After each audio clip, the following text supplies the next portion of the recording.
nailed it. Another one. That's like 6 in a row now that we've now. gotten with just being synced up. I mean, it's almost like we've been doing this for a whole year. It's almost like we've done this for 70 episodes. This is episode 70, man. Is it really? Yeah, you missed episode 69. That was a good one, too. Really You missed out on it.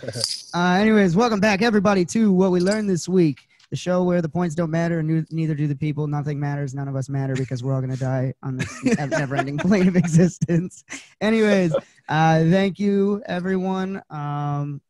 You didn't have a skill last week because you weren't here. No, correct? I missed the 69th episode. I'm ashamed of that. You suck. And Drake's not here, unfortunately. He's nowhere. He's got work today, so he couldn't be here. We have his art filling in for us. Yeah, we have his art here for us.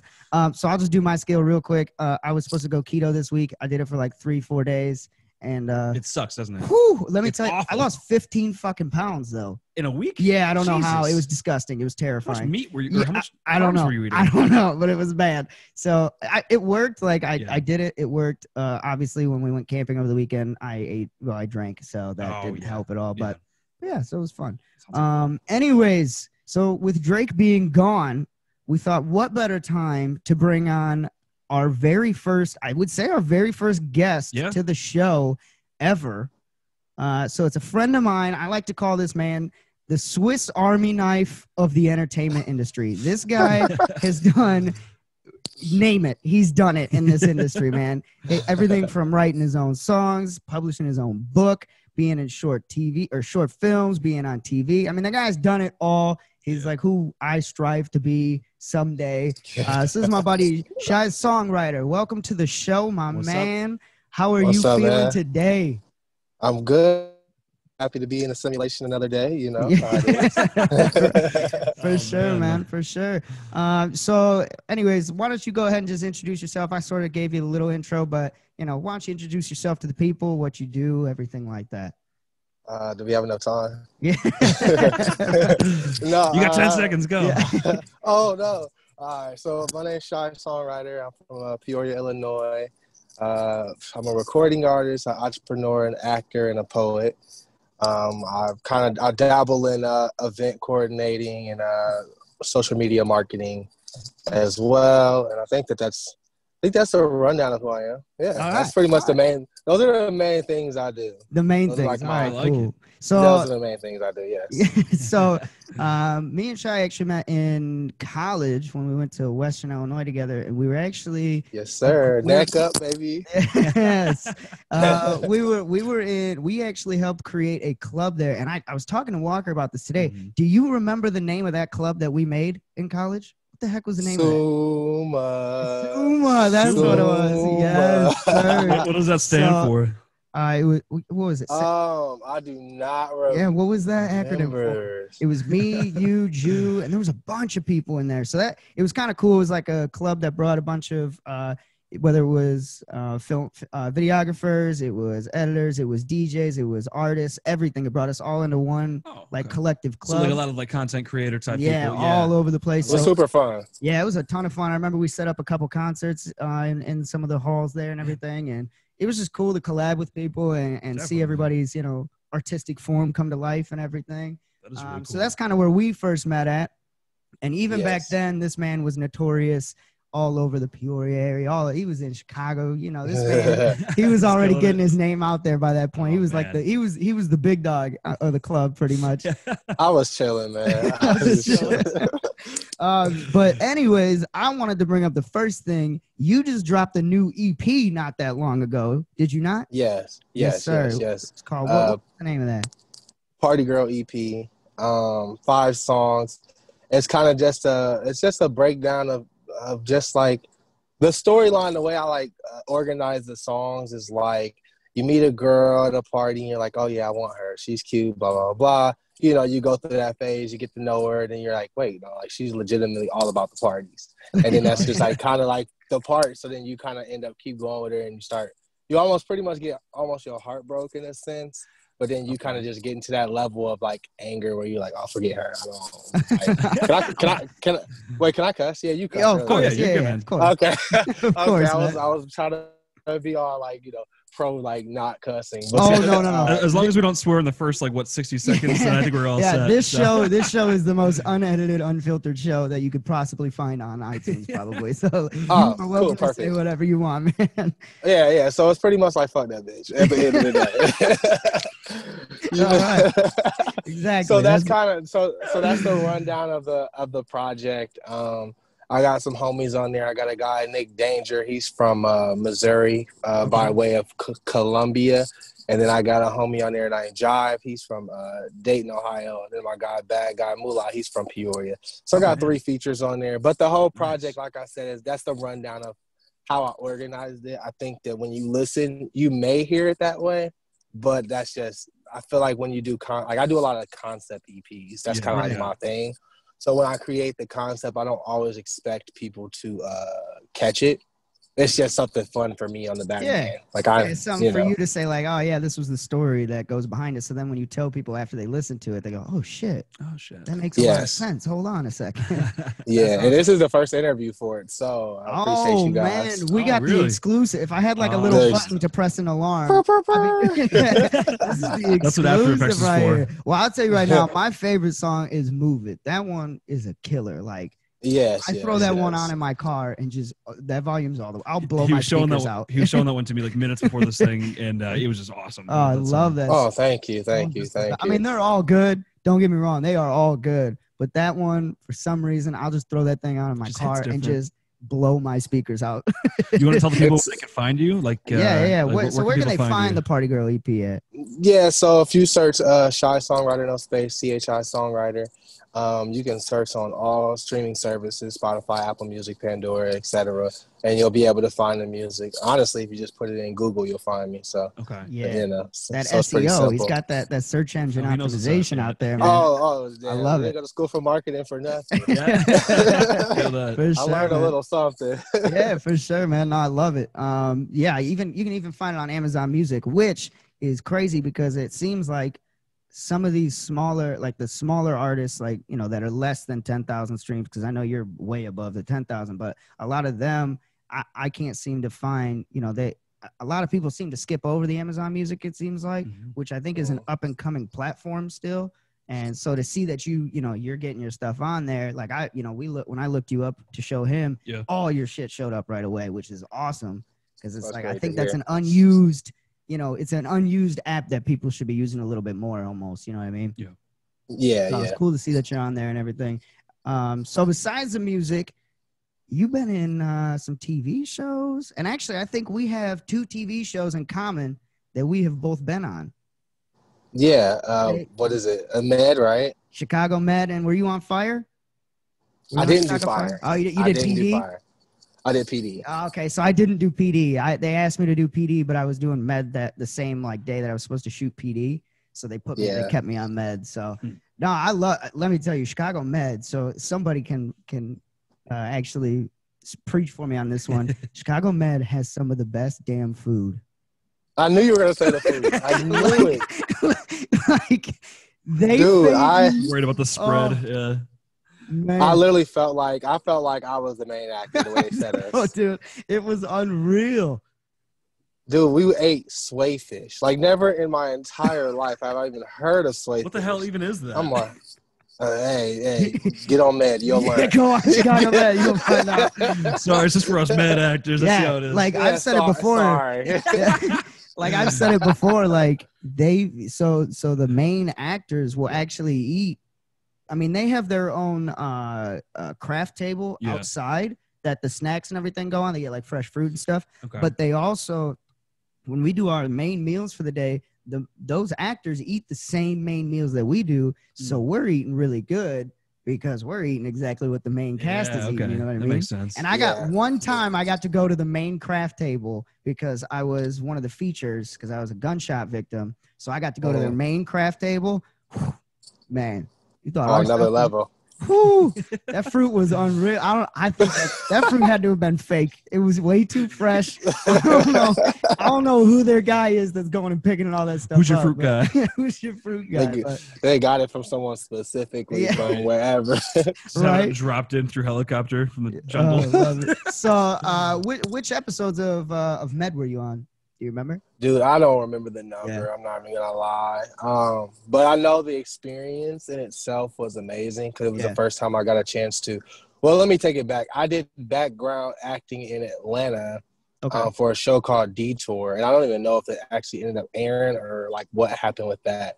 But it was my first, like, this was a different experience. It was really cool to kind of just like sit there and be like, all right, like, you know, it's a good experience, and you get everyone's super down to earth. They're down to like talk to you, and you meet people and you network. So I really enjoyed the experience, and everyone was super nice. It wasn't like any bad experience in it. It was like 4 or 5 days straight.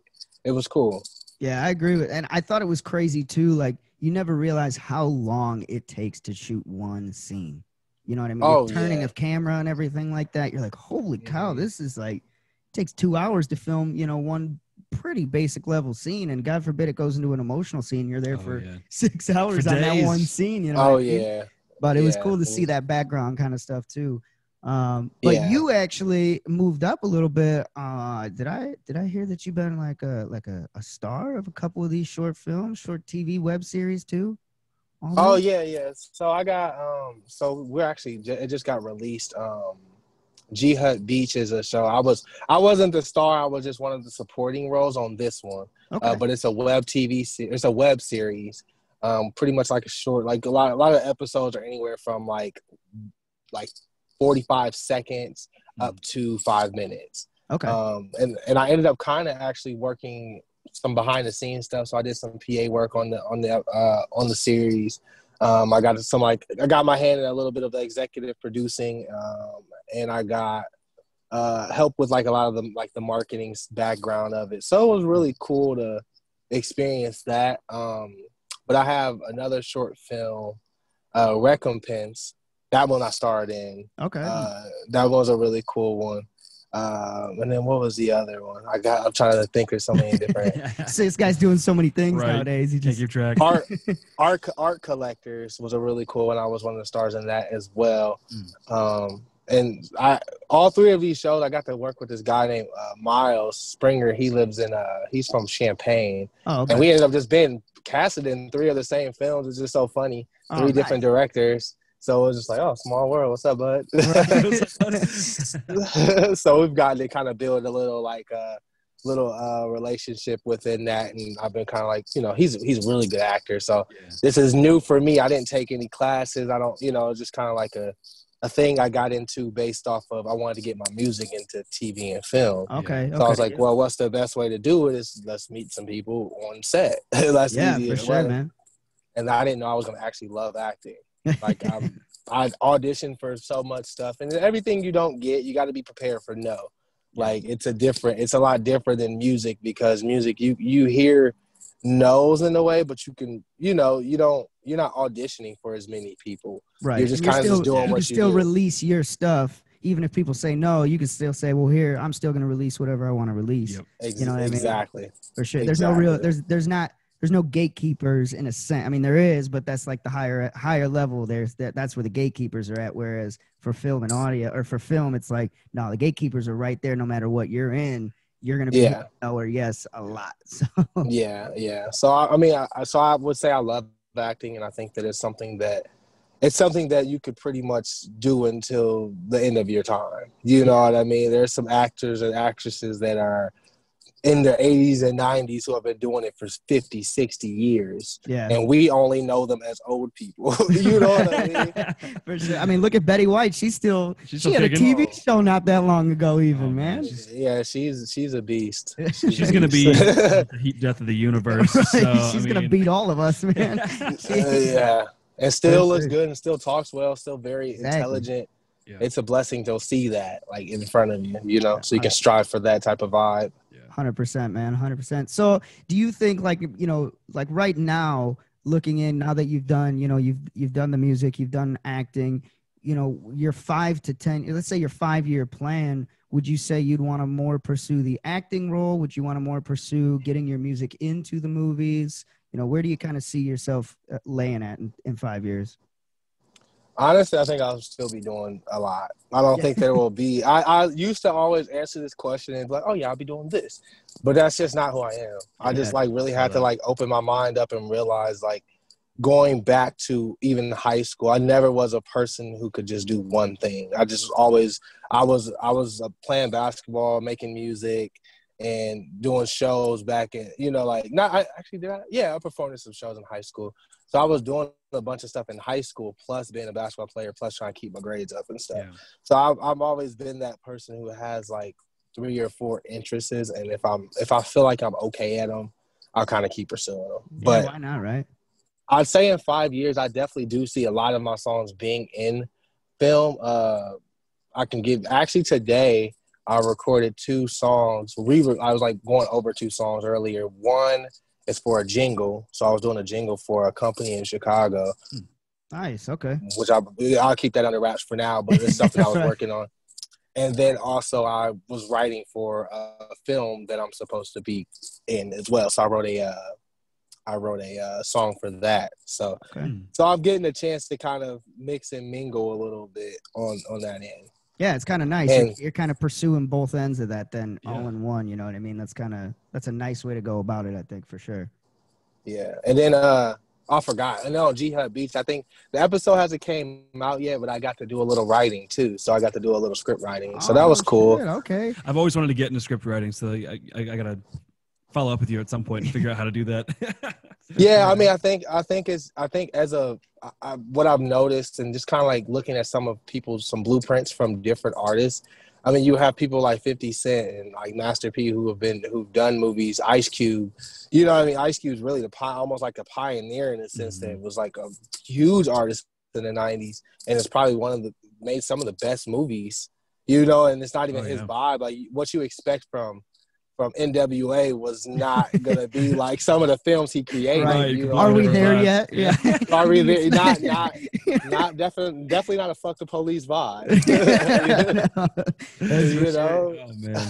No, I love that too, man. I mean, and I think you're right. I think that's kind of the transition that a lot of artists are noticing nowadays too. Is oddly enough, I think another big one that did it was like there was a lot of Disney stars that are around our age that did a very similar thing, but they almost did it the opposite way. You know, they got into TV and then decided, oh well, I want to take the music route. You know what I mean? Which was Are you thinking like Ariana? Yeah, like all of them. Selena Gomez did it. Demi Lovato. You know, like all of them kind of did that. They almost like went back into music instead, and then went, well, now let me go this route. I guess Miley did it at the same time. Yeah, Miley was different. She did them both at the same time. Yeah. She was singing her whole life pretty much. That's not fair, though. She had a celebrity dad to help her. Just throw cash at her. Yeah, and I mean, I think that that's kind of like what Disney is, though. I feel like they're set up the way that they cast, you have to be multi-talented. Yeah. I think that that's what they do. So it's like, even as I can't think of the guy's name, and I can't think of the movie, but have you ever seen Everybody Hates Chris? Yes. Yep. The main character on there, he was on a film on Disney, and he was rapping. I forgot what the film's called. Oh yeah, he was rapping. That one. Yeah. You know what I'm talking about? Yeah. Yeah. So he was like rapping, and he was like the main character. But I seen him on Everybody Hates Chris, and didn't remember until it came back up because that comes from our childhood. So right. I don't down in the memory banks there. Yeah. Right. Yeah. So I was like, wow. So that was dope. So for sure, I definitely think it's if you want to, I do believe either to have longevity in the game, you either have to just be extraordinary, or you have to be able to play different. You got to wear different hats. Yeah, for sure. That's very true. And I think longevity doesn't necessarily mean being in the spotlight the whole time either. No, yeah, I mean, there's been plenty of people that have played. They're not necessarily background, but where they've played the supporting role, but they've played it so well that it's like they're never gonna leave the industry because they're that constant support role that's always gonna bring, whether it's a comedic. I can't remember there was one that was on not 40-Year-Old Virgin. It was Knocked Up, I think. It was one of them that was on Knocked Up, and I can't remember his name, but he like always plays a supporting role, and it's like, damn it, every movie he's in, he's not in for long, but he always has the funniest shit that he says. So it's like, he's always going to get cast, and he's doing just good. He's doing just fine because he's getting. He's exactly where he wants to be. Yeah, he's doing it. He's doing great, and he's That's good. whether he gets a star role at some point or not, so be it. But and I think that's I totally agree with that. Is that you don't necessarily have to be that spotlight to stay relevant in the industry. Sometimes you're the Wizard of Oz, and sometimes you're the man behind the curtain. So exactly.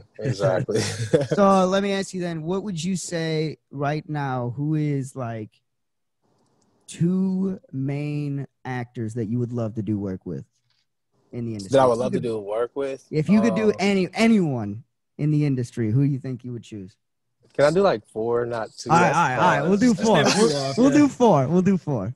I would say my four people would easily be Jamie Foxx, Will Smith, Leonardo DiCaprio, and Johnny Depp. Yep, Okay, all very solid Yeah. ones. I like those that. are solid. You chose 2 very like, what's the word I'm looking for? Method acting people too, which is interesting. Yeah. Like between Leo and Johnny Depp, those are. Even Jamie Foxx has done some pretty method acting. Oh shit yeah, like you for some of seen like his Ray roles. and stuff like that. Yeah, so it's interesting that you. He killed Ray. Like I've watched. Honestly. Jamie Foxx. These are 4 people that I would say, if you put their name on any film, I'm gonna watch it. Right, Yep. for sure, 100%. Especially like Johnny Depp, I grew up watching that guy, and I was just like, him and Leo, like I've just loved watching them. And then Jamie Foxx, I think I saw him in Horrible Bosses. And I forgot about that. Yeah. That was one of the funniest. Was it Motherfucking Jones? Motherfucking Jones, dude. That shit. Oh, he's so good. But again, like Jamie. go ahead. Jamie's like, he's underrated. If you actually knew his talent level is what you want to strive to be. He like anything he touches, he's good at. Oh yeah. It's like crazy. Like he's a great singer, great actor. He's funny. He can play serious roles. He can do, he can do pretty much a lot, like so many different things, and he's great at them. It's just like someone I watch, I'm like, dang, man. Like, but see, he also recognizes other talent though too. Like he brought up Ed Sheeran. He produces Demi Lovato. Yeah. Like he does a whole bunch of other like scouting and stuff like that. Yeah. He sees talent and he recognizes it. And have you seen? Have you heard his stories? Like, have you ever like watched his interviews and he like talks about like certain artists coming to his parties and stuff like that? And I was just gonna talk about that. I don't remember who I was watching, but somebody was doing an interview. And they said they went to Jamie Foxx's house for like a party, and he's got a studio there. And it was like mid-party, and Jamie Foxx like pulled him aside and went, "Hey, let's go to the studio real quick. I want to record something with you." Like he's just always working. That dude does not stop. If he notices something that he likes, he's constantly just, "Hey, we're gonna go do this right now." See, that's how I want to be. Oh, I love awesome. that, dude. I love it. I mean, that's exactly what you got to do, though. And it's it's that behind-the-scenes stuff that just gets you that. You don't need to be in the spotlight, but you're going to always be relevant sort of thing. You know what I mean? Feel that. Sure. All right. So it's solid 4. So the lead into that though, for me on the music side, you've worked on the same stage as some pretty big name hitters, I would say for sure. You want to give us just a quick little rundown of a few of the big ones that you've worked with as far as music? Yeah, I've gotten a chance to open up for Lil Wayne, Big Sean, MGK, Tech Nine. Let's think about a couple. This was like Lil Dicky. Oh, that's a fun one. Yeah, this was really right before he was starting to really pop too. Yeah. Futuristics, it was a fun one.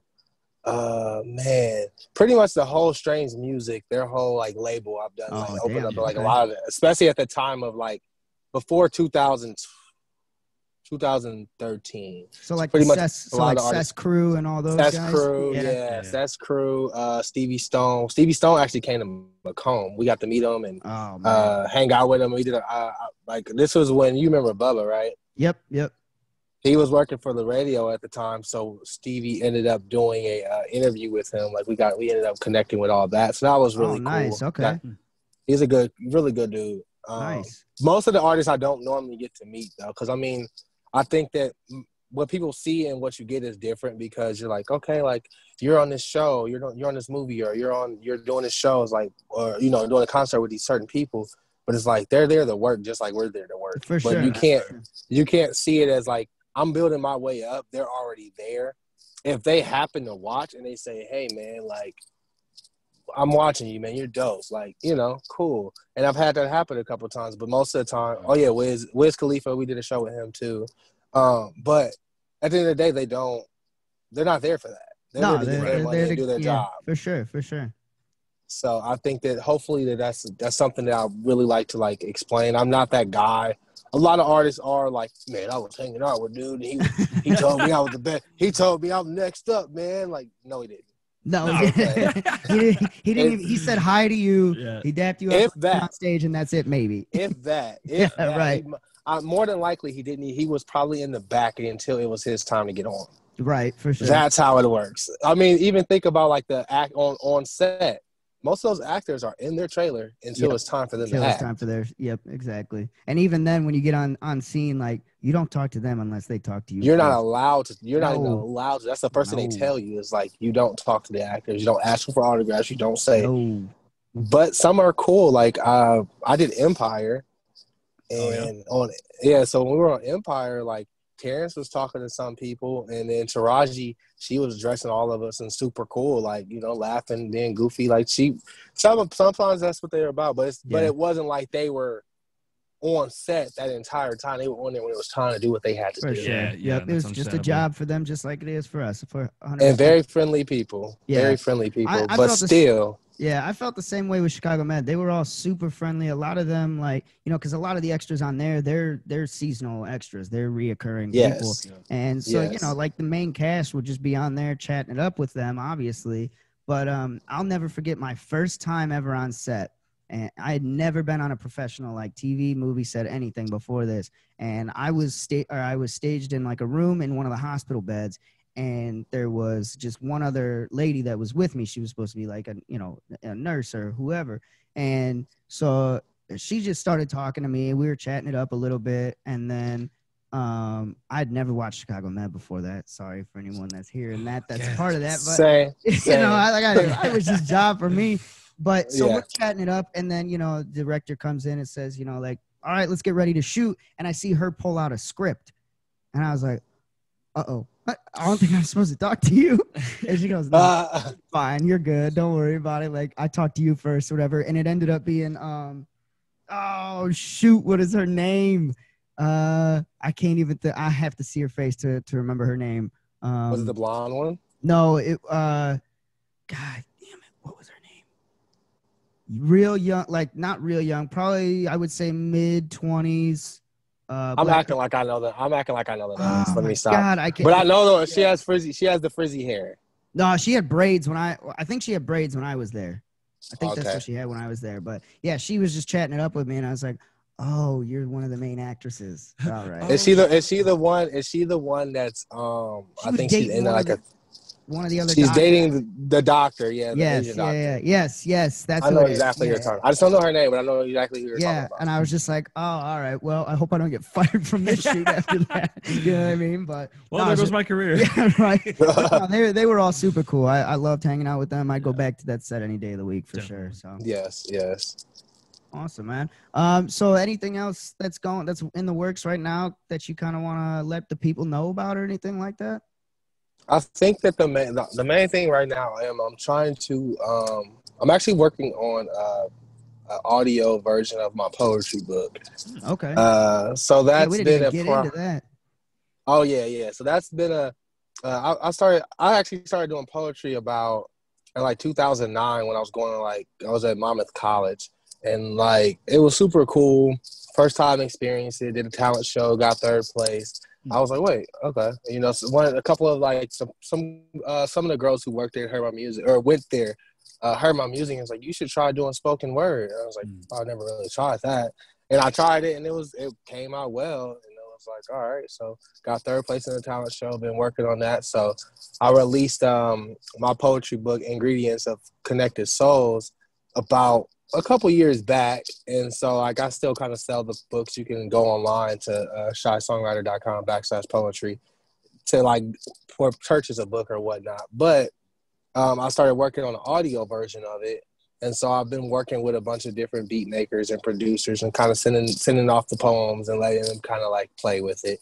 So I think it's going to come out to a cool audio version, and hopefully we'll work on a visual version of it as well, and kind of just see how it goes. I think that poetry is one of those things that people enjoy without actually like saying they enjoy it.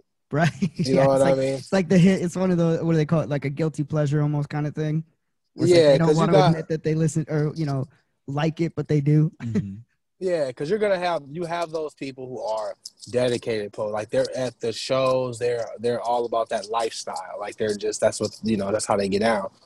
But there are people who don't normally like I don't go to slam poetry things, or I don't go to like live poetry reads or open mics, but I like poetry. I like reading it. I like, you know, but they're not like an advocate for it. They're not pushing it. It's not super mainstream. You know what I mean? Like you get artists. I was watching Tiny Desk concerts actually just yesterday. Yep. And Chance was on there, and Chance is from Chicago. Chance, like in Chicago, that's a thing. Like spoken word poetry is a huge, you know, people do that. That's the thing, right? So he did a spoken word poem on his Tiny Desk, and I was like, wow, like, damn, okay. It made me feel like if I was ever at that point and I was at a Tiny Desk, I don't have to rap. I don't have to have like hard songs. I can just go into like a fun vibe or some of my more serious conscious music. I don't have to have it like necessarily party style. Right. So I was cool to see that. That's awesome. I love that a lot. So what, you know, like what would you say right now, just talking about Chicago rappers and everything like that, who would you say wears the crown right now from Chicago? Where's the crown from Chicago? Besides you, of course. Who's wearing that crown? I wish. Who's wearing that crown right now?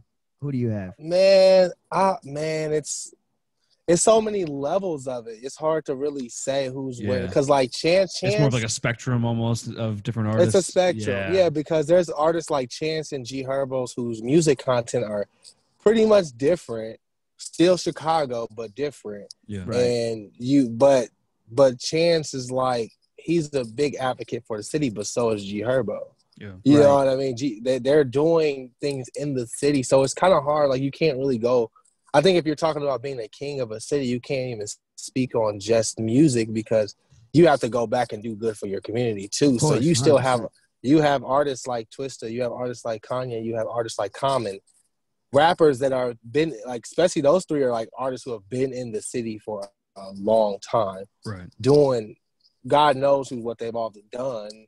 So it's hard. I would never want to put a crown on them. I'm not really that guy necessarily to say who's higher or lower in that sense, because it's kind of hard, because they all do so many things. You don't want to say one's better than the other. Right. In that sense. I like that though. I like, you know, it's like a spectrum style, you know, sort of thing. I like that. It's a different answer than I would expect from most people to give. You know, everybody kind of has that, their like go-to person, it seems like nowadays. So it's I'm going for president, man. You know, political answers out here. you gotta play every. It's a classic workaround, you know. Yeah, man. Play write me in, man. Write me in. Just keep guessing. Enough, I'm not old enough yet, but still write me in on the Just ballot. write me in, right? I love it. I love it. Every time he comes out, his presidential inauguration is going to be just spoken word. That's it. That's the inauguration. That would actually be amazing to see. That's it, dude. But that would like kill the world. They'd be like, wow, this is amazing. This is different. I love this, right? This is what the world needs now, man. It's like when Bill Clinton used to play the saxophone. Oh, man. Yeah. For sure, man. So what, you know, with everything going on in the world right now, with all obviously the whole pandemic going on, has that really affected, you know, your ability to keep growing amongst the TV and the music industry, or are you still kind of been able to do most of the same stuff you've been doing? I can't do shows like perform like I want to, and I think there's a lot more. The sets are very limited, and so there's not. So it kind of like cuts out a lot of jobs where, you know, there used to be like there's scenes where you have 300 extras, so everyone's getting a job and you're getting paid, but now they have to cut it down to like, okay, how do we rewrite this script where they're at this big event, but there are really not a lot of people there. Right. You know what I'm saying? So they have to so there's a lot of jobs cut. And there's some people who are very seasoned and very connected with the producers. And so I'm not there yet. because I'm just starting to get my feet wet.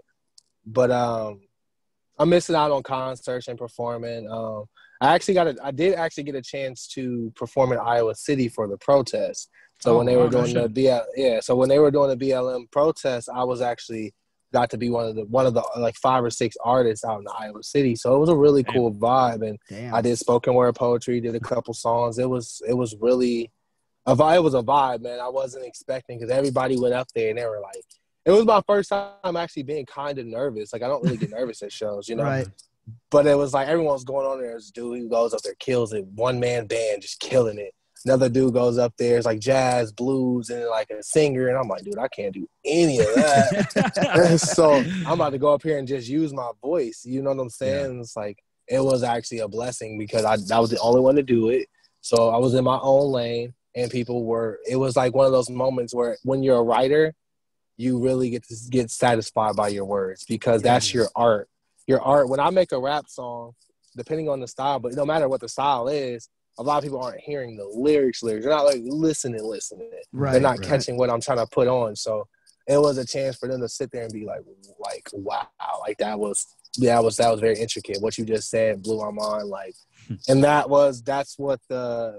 kind of like it was very gratifying. I was very satisfied with the situation. It was different, and that was a blessing. So that was a cool experience. But I haven't really performed like I normally do. Normally I'm doing 3, 4, 5 shows a month at minimum. Right. Okay. You know what I mean? I do a lot of I tour every year. I book my own tours. Shit. So we do, so I pretty much, so do it yourself tours. I do the booking. We get our merchandise, sell our merchandise. We do like everything it's all homegrown. It's just me and my manager. Yeah. And then we just so we try to grow around people. So I think for me as a person in the entertainment industry, I can pretty much work in so many different ways. So if it was like, oh, we need someone to be a concert promoter, okay, cool, I can go in that lane. We need someone to write a song. Okay, cool. You need an actor. We need poetry. Blah blah blah. There's different things that I do, so I feel like I'm blessed in that way to be able to spread my knowledge and talent. Right, and it goes back. It kind of goes back to what you were saying before, where it's like, to be in the industry, you have to be that you have to wear those multiple masks, kind of, where you can do you can do the acting, you can play you can be the PA, you can write the songs, you can help with making the beats, everything like that. I think that's huge in the industry to be that flexible. You know what I mean? Yeah, it's a blessing. I love that, man. Have you thought about it? And I know it's definitely different because you don't get the crowd atmosphere, the fan atmosphere. But have you thought about doing like a virtual concerts or anything like that? I know Tory Lanez, obviously he's huge. He worked with YouTube and did one. There's a couple bands like the Dirty Heads is a big band I listen to. They do theirs on Veep.com a lot. So have you ever thought about doing something smaller like that, where at least then you're still performing live, people can still come and watch and stuff like that? Yeah, I have. I want it to be right. You know what I mean? Like, I have a friend. Yeah, I have a friend who has great visuals. Like, LED has an LED panel. We can set up a whole nice room. And so I was like reaching out to him. We've been talking about it, but we just haven't, the timing hasn't came together the right way.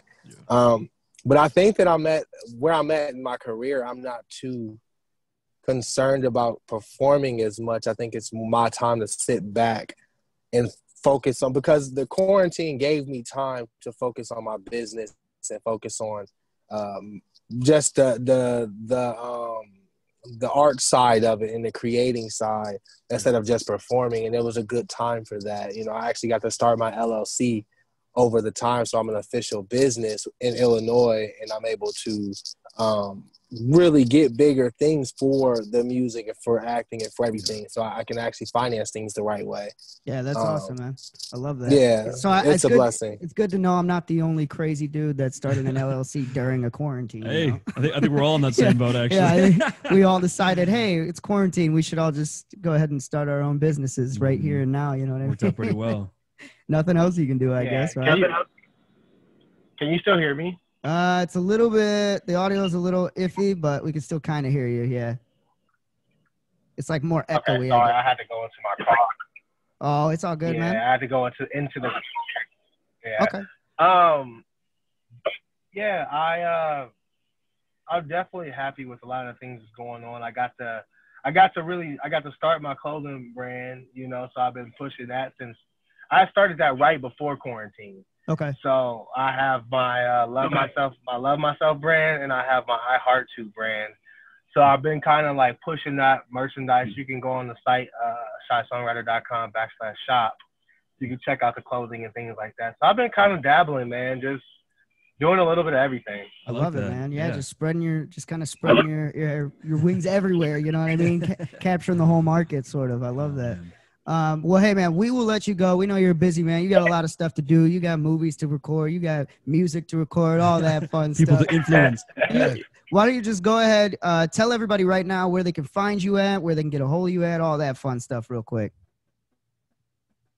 Oh, did we lose him? We still got him? Did we lose him?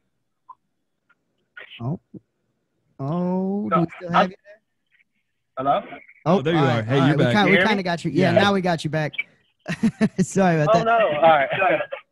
It's www.shysongwriter.com, CHI Songwriter. You can search that. If you want to listen to music, you can go and CHI Songwriter, no space, on all your streaming platforms. If you want to check out the videos or check out any of like the movies, you can search the same name. Same thing if you want to follow me. If you want to find me, you just. Oh, you hear me? Yep. Now we can hear you again. Finally. Yep. It kind of broke up a little bit there, but we can hear you again. Oh, sorry. All right. Well, the beat pretty super simple. Whatever you want to find me on, search CHI Songwriter, and you will find me. So website. That's my website name. If you want to find me on any music, you can search on any streaming services. If you want to find me on social media, same thing. All right, perfect, man. Well, hey, we appreciate you for taking some time out of the day and coming on the show. We'll make sure to tag your stuff too in the descriptions on YouTube. So for anyone that didn't hear it, we'll tag it in the link in the description. Shy, it was good talking to you again, man. It was good catching up. It's great meeting you, man. We got to catch up sometime soon here. Yeah, for sure. We'll talk business here soon too, for sure, man. Yeah, man. Stay in contact. And Jake, I'm proud of you, man. The Western little connect. So, happy to keep going well. I wanted to make sure I told you that before we got off, because I always love to see people that I went to school with or that I've known. Actually, anyone and everyone. But when you have some type of connection, I love to see people doing well. For sure, man. I appreciate it. Hopefully, thanks for having me. Yeah, man. Hopefully we can work together soon on something too, bro. It'll be fun. Yeah, that'll be a blessing, man. So y'all have a good one. Yeah, you too, man. We'll catch you later. Bye. Bye.